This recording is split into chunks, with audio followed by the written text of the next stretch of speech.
A criação do universo 5. Depois de contemplar seus filhos que, arrependidos, jaziam a seus pés, o Eterno tomou-os carinhosamente pelas mãos e os levantou.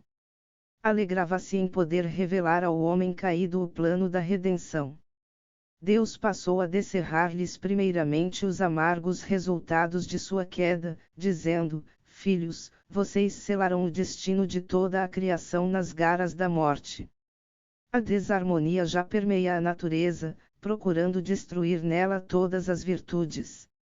O abismo no qual vocês imergiram pela desobediência é por demais profundo para que possam ser alcançados pelo meu poderoso braço.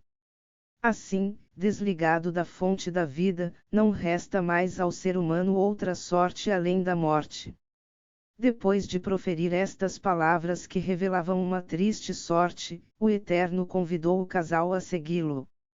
Cabisbaixos, Adão e Eva, em pranto, seguiram o Criador em seus passos de justiça, que encaminhavam-nos ao lugar da vergonhosa queda, onde supunham encontrar o doloroso fim.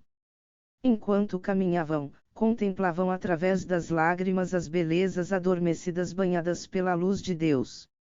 Viam os inocentes animais, que não tinham consciência da grande dor. Subitamente, o casal se deteve, vencido por intenso pranto, seus vacilantes passos os haviam levado para junto de um cordeiro, o animalzinho mais querido. Seus olhinhos de meiguice haveriam também de se apagar. Enxugando-lhes as lágrimas, o Eterno ordenou-lhes tomar nos braços o inocente cordeiro. Envolvendo-o junto ao peito, acompanharam silenciosamente os passos do Criador, até alcançarem o topo do Monte Sião, lugar da vergonhosa queda. Contemplando ali os restos dos rubros frutos, com ímpeto lhes veio à mente a lembrança da sentença divina: no dia em que dela comerdes, certamente morrereis. O terrível momento chegara. O homem culpado deveria sorver o amargo cálice da morte, sucumbindo sem esperança. Consciente de sua perdição, o casal percebeu, com horror, que as mãos que os trouxeram para a vida empunhavam agora um cutelo pontiagudo de pedra. Trêmulos, prostraram-se e esperaram pelo cumprimento da justa sentença. Enquanto emudecidos pelo medo, Adão e Eva aguardavam o golpe que os reduziria a pó, sentiram o toque macio das mãos divinas que os erguiam para uma nova vida. A condenação, contudo, haveria de recair sobre um substituto. Colocando nas mãos de Adão o cutelo, o Criador lhe disse: O cordeiro morrerá em lugar de vocês. Adão deveria sacrificá-lo. Assustado ante a ordem de Deus, o casal, em pranto, pôs-se a clamar: Senhor, o cordeirinho não, ele é inocente. Com expressão de justiça, o Eterno acrescentou: Se ele não morrer, vocês não poderão ter as vestes das quais falei. Ante a insistência do Criador, Adão, todo trêmulo, num esforço doloroso, cravou no peito do cordeirinho aquela aguda pedra. O golpe foi fatal, e o animalzinho, vertendo seu precioso sangue, mergulhou nas trevas de uma noite sem fim. Contemplando o cordeirinho inerte sobre a relva ensanguentada, o casal ergueu a voz e chorou. Começavam a compreender a enormidade de sua tragédia. Quão terrível era a morte! Ela, em seu poder, apagara toda a luz dos olhos do inocente animal. Inclinando-se silenciosamente sobre o corpo inerte do cordeiro, o Eterno tirou-lhe a pele revestida de branca lã e com ela fez túnicas para cobrir a nudez do casal. Após vesti-los, perguntou-lhes com carinho: Vocês entenderam o sentido de tudo isto? Em profunda reflexão, por entre soluços de reconhecimento e gratidão, o casal exclamou: Ele morreu em nosso lugar, para dar-nos suas vestes. Adão e Eva, embora compreendessem aquela realidade física, estavam longe de entender o significado daquele acontecimento. A eles o Criador revelaria o mistério do divino amor. Com expressão de infinita misericórdia, Deus passou a revelar ao ser humano o sentido daquele doloroso sacrifício, dizendo: O inocente cordeirinho, que hoje padeceu, simboliza um homem que haverá de nascer. Em seus olhos haverá a mesma meiguice, o mesmo amor. Revestido por uma vida justa, como a branca lã que cobria o cordeiro, esse homem crescerá como um renovo sobre a terra, não tendo nas mãos as algemas do pecado. Em sua aparência, esse homem não trará a pompa de um rei, por isso será desprezado por muitos. Será um homem de dores, pois cairá sobre si o peso de todas as provações. Em sua fidelidade ao reino da luz, esse homem lutará contra o inimigo usurpador, vencendo-o finalmente. Após triunfar em suas lutas, tomará sobre si o fardo de vossa condenação que lhe causará uma terrível morte. Ele será traspassado por causa da vossa rebelião e moído pelas vossas iniquidades. Será oprimido e humilhado, mas não abrirá a sua boca, como o cordeirinho que hoje entregou-se pacificamente. Sucumbindo na morte, ele vos concederá os méritos de sua vitória. Envolvidos por suas vestes de justiça, estareis livres da condenação. A vida eterna alcançareis assim, mediante o sacrifício desse homem justo que haverá de nascer. Adão e Eva, que num misto de gratidão e dor ouviram a revelação de tão grande salvação, indagaram reverentes a respeito desse homem especial que em sua descendência haveria de surgir, a fim de cumprir tão imenso sacrifício. O Criador, olhando-os ternamente, movido por um amor que supera mesmo a morte, os envolveu num carinhoso abraço e revelou: de meu sofrimento surgirá este homem. Nós somos merecedores da morte, Senhor, mas tu és inocente e não deves sofrer em nosso lugar. Enxugando-lhes as lágrimas, o Eterno com ternura lhes falou: meus filhos, eu os amo com um eterno amor. Após sorver o cálice da eterna morte, este homem retomará a vida e subirá ao céu. Intercederei ali pelo homem perdido, concedendo a todos aqueles que, arrependidos, aceitarem meu sacrifício, as vestes de minha vitória.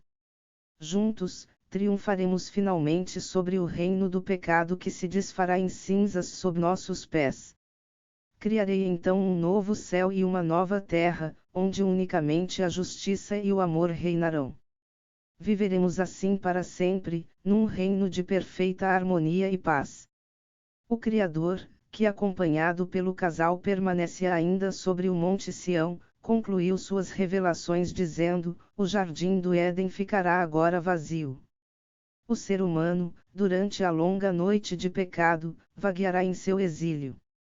Não andará, contudo, sozinho, o Eterno, também peregrino, trilhará com o homem toda a estrada espinhosa, até poderem juntos galgar o monte perdido, triunfando gloriosamente sobre o reino da morte.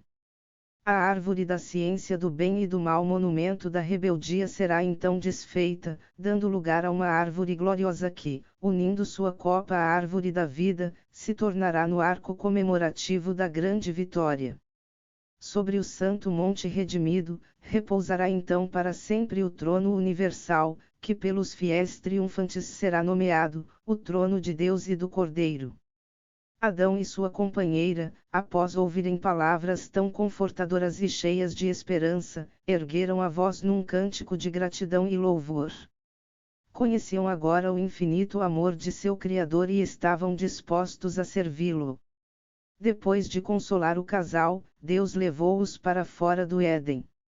Não lhes foi fácil se despedir daquele precioso lar, ali haviam despertado para a vida nos braços do Eterno, ali desfrutaram momentos de pura felicidade, em companhia do Criador, dos anjos e dos dóceis animais. Uma saudade infinita parecia envolver o casal em seus passos de abandono. Foi com espanto que Satã e seus súditos presenciaram a intervenção do Eterno. Ficaram abalados ante a surpreendente revelação do plano de resgate. Com raivosa frustração, compreenderam que, se de fato a promessa divina se concretizasse, não restaria nenhuma esperança. Depois de refletir sobre tudo o que acontecera, uma grande ira apossou-se de seu coração. Não estava disposto a reconhecer a redenção do ser humano. faria todos os esforços para retê-lo, juntamente com o reino que lhe fora entregue. Quando o casal, acompanhado pelo Criador, alcançou o vale ferido pela morte, amanhecia. Ali Satã os enfrentou com fúria, numa tentativa de se apossar novamente do ser humano. O casal ficou trêmulo em face do inimigo, mas as mãos protetoras de Deus os acalmaram. Expressando no semblante a firmeza de uma justiça que é eterna, o Eterno silenciou as ameaças do inimigo com as seguintes palavras: o ser humano me pertence, pois eu o comprei com o meu sangue. Ao caminharem junto ao Criador, Adão e Eva observavam com tristeza os sinais da morte estampados naquela natureza antes tão cheia de vida. As belas flores, que haviam desabrochado para exalar aromas eternos, pendiam agora murchas, os passarinhos, que com alegria o saudavam em cada alvorecer com os seus trinos, voavam agora distantes, fazendo soar tão tristes cantos. Tudo estava mudado na natureza. A ciência do bem e do mal não trouxera nenhum bem ao universo, mas um intenso conflito espiritual e físico. Ante as consequências devastadoras de sua queda, o casal, vencido por uma indizível tristeza, prostrou-se arrependido e chorou amargamente. Deus, que também compungido pela dor contemplava o cenário desolador, procurou, com palavras de esperança, confortá-los. Falou-lhes sobre o novo céu e a nova terra que um dia criaria, onde a paz e o amor voltariam a reinar em cada coração. Ali viveriam sempre juntos, não trazendo na fronte as marcas da tristeza, mas coroas de eterna vitória. Ali enxugaria as lágrimas de suas faces e essas jamais voltariam a umedecer os seus olhos. Amparando Adão e Eva em seus passos, o Criador conduziu-os através de um vale ferido, até alcançarem o sopé de uma colina. Galgaram-na em lentos passos, enquanto trocavam palavras de ânimo e esperança. Seus pés alcançaram finalmente a relva macia que cobria o topo espaçoso daquela colina. Era sobre aquele lugar que o casal via a cada dia o sol declinar, banhando o céu e os vales de um vermelho vivo, como o sangue que jorrara do peito do cordeiro. O sol declinava em sua jornada, anunciando a chegada de mais uma triste noite, a primeira fora do paraíso. Num calmo gesto, o Eterno, mostrando-lhes o vale sobranceiro à colina, falou-lhes com carinho: aqui será vossa provisória morada. Daqui podereis contemplar o paraíso que por algum tempo permanecerá na terra, até ser recolhido ao seu lugar de origem, no seio da Jerusalém celeste. Ali, protegido pela justiça, aguardará o alvorecer da vitória. Quando esse grande dia chegar, retornaremos juntos a Sião, onde seremos coroados em glória, num reino de eterna felicidade e paz. Depois de dizer estas palavras, Deus ordenou ao casal que construísse naquele lugar um altar de pedras, sobre o qual a cada semana, na noite que antecede o sábado, deveriam imolar um cordeiro, pela memória de seu sacrifício. Como sinal de sua presença, e para a certeza de que seus pecados seriam perdoados, ele acenderia um fogo sobre o altar, o qual duraria toda a noite, até consumir por completo a oferta do sacrifício. Para que o ser humano pudesse firmar sua fé sobre as verdades reveladas, e não na manifestação visível da pessoa do Criador, ele haveria de permanecer invisível daquele momento em diante.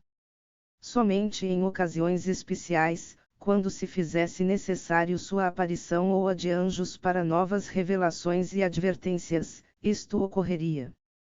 O Eterno disse-lhes com amor: filhos, embora vocês tenham de permanecer neste ambiente hostil, não precisam temer, pois eu permanecerei ao lado de vocês.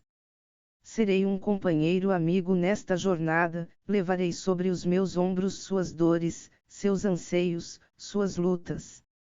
Quando, tentados pelo inimigo, estiverem a ponto de ceder, poderão encontrar abrigo em meus braços, que sempre estarão estendidos para salvá-los. Se algum dia vocês não resistirem, e pela fúria do inimigo forem arrastados para as profundezas do abismo, não se desesperem julgando não haver esperança, pois eu estarei ali para acudi-los com o meu perdão e força. Tenham sempre em mente o significado das vestes recebidas das minhas mãos, pois elas falam da redenção que ao homem pertence. Descansem, filhos meus, nos meus braços de amor. O Criador deixou o casal adormecido sobre a relva, depois de beijar-lhes as faces já marcadas pelo sofrimento. Sua luz dissipou-se ao tornar-se invisível, dando lugar às trevas daquela primeira noite fora do paraíso. Deus, ainda que invisível, permanecia ao lado de Adão e Eva ali na colina. O sofrimento deles era o seu sofrimento, como também a esperança de um dia retornarem vitoriosos a Sião. Longa seria a noite do pecado, e renhida a batalha pela reconquista do reino perdido. O triunfo da luz requereria da parte de Deus um sacrifício imenso. Na pessoa do Messias, a seu tempo, ele nasceria entre os homens, com a missão de pagar o preço do resgate. Por meio dele muitos seriam libertos das garras do inimigo, todos aqueles que o aceitassem como Salvador e Rei. Contra esses escolhidos, o inimigo arregimentaria todas as forças procurando fazê-los cair. Em sua visão do futuro, o Criador contemplou com alegria o triunfo final dos redimidos. Haviam sido extremamente provados, mas em tudo foram mais do que vencedores por meio daquele que os redimiu das trevas para o reino da luz.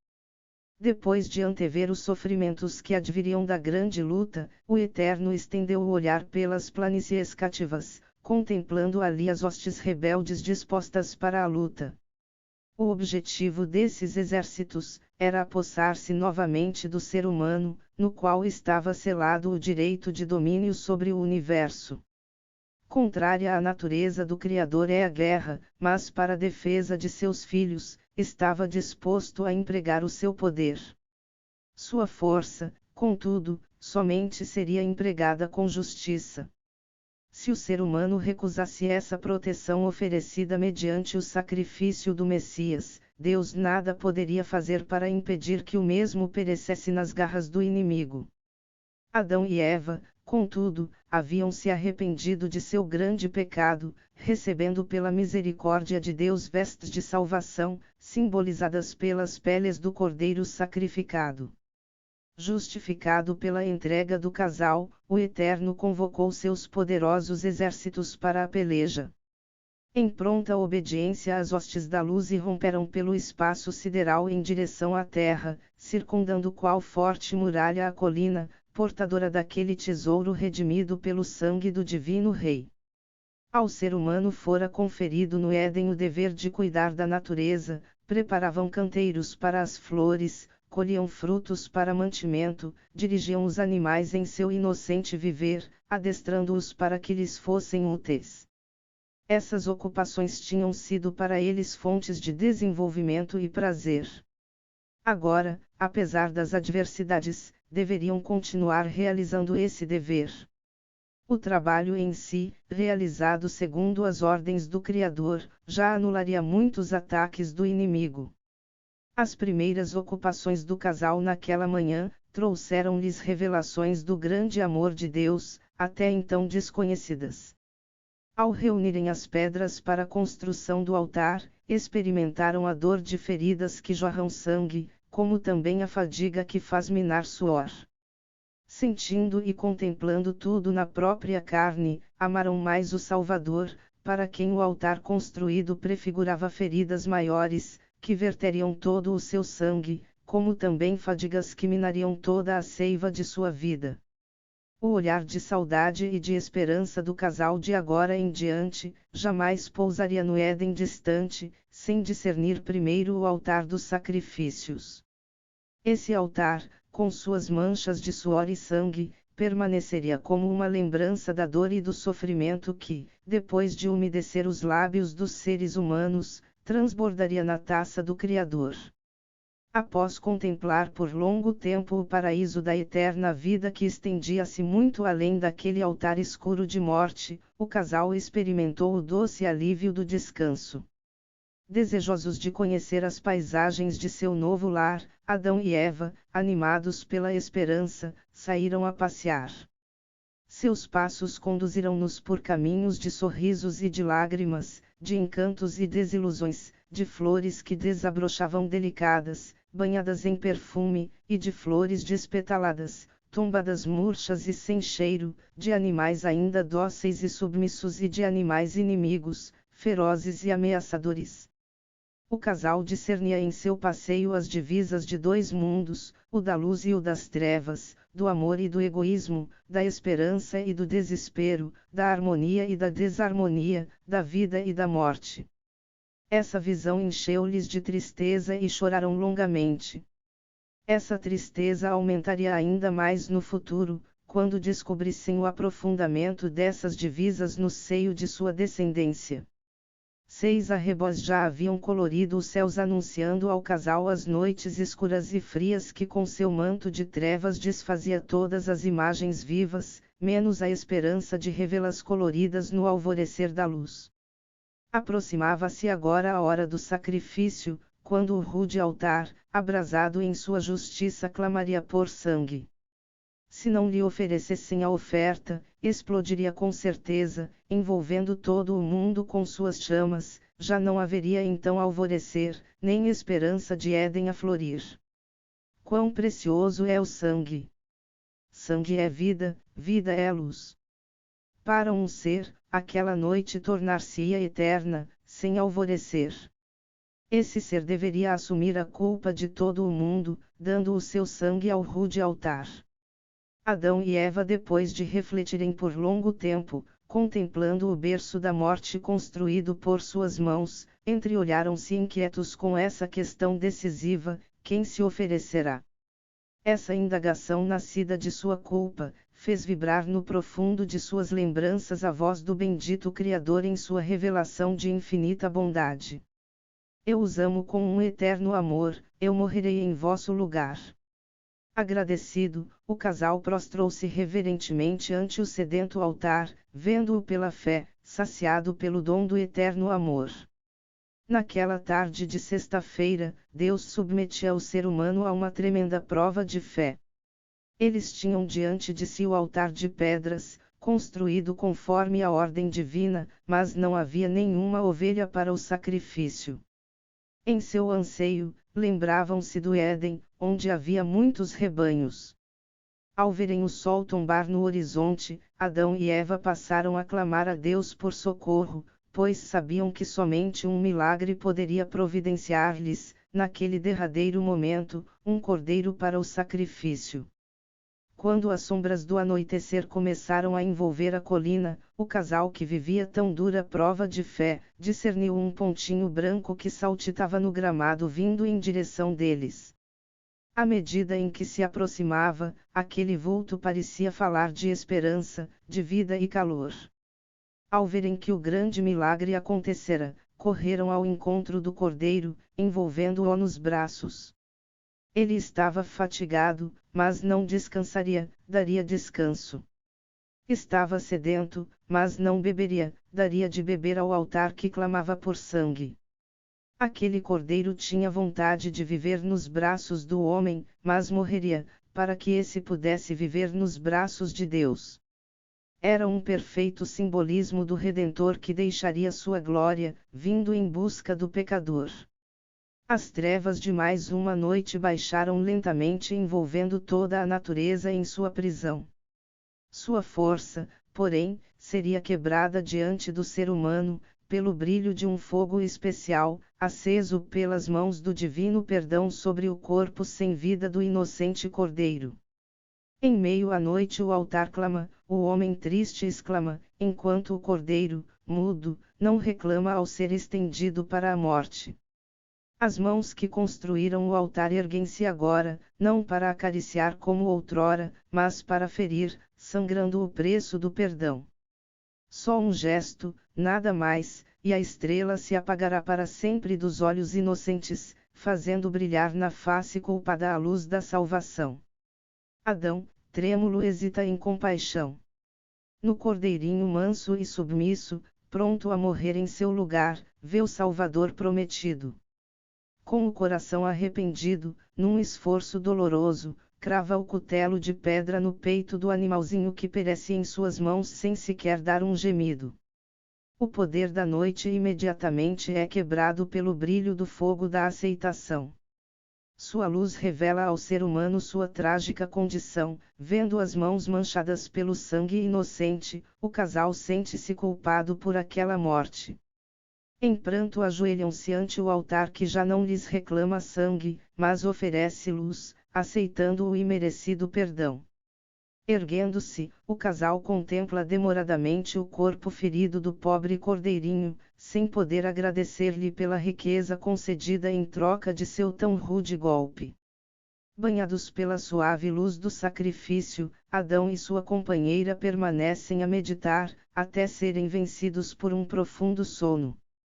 Recostando-se ao solo coberto de relva macia, adormecem docemente sob os cálidos raios do perdão, certos de que seu brilho e calor perdurariam até serem as trevas daquele sábado desvanecidas completamente pelo fulgurante sol.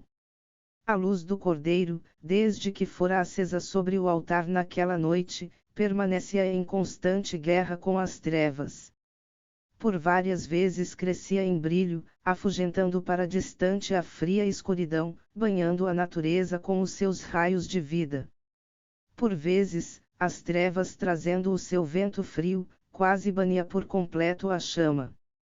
Essa, todavia, num grande esforço alimentava-se do sangue do Cordeiro, lançando ao alto sua ardente chama, inundando de luz e calor tudo aquilo que havia ao redor. O conflito entre a luz nascida do sacrifício e as trevas naquela noite, descerravam aos fiéis do universo muitas lições importantes, verdades que ocupariam suas mentes por toda a eternidade. Naquela chama, ora ardente em seu brilho, ora fustigada pelos ventos da noite, os fiéis viam uma representação do conflito milenar entre o bem e o mal, conflito que sem trégua se estenderia até o alvorecer.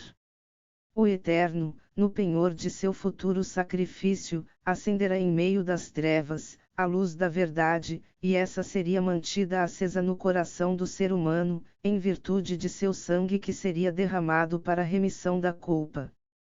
Contra essa luz, o inimigo arremessaria todos os ventos frios da maldade, banindo do coração de muitos o seu doce brilho.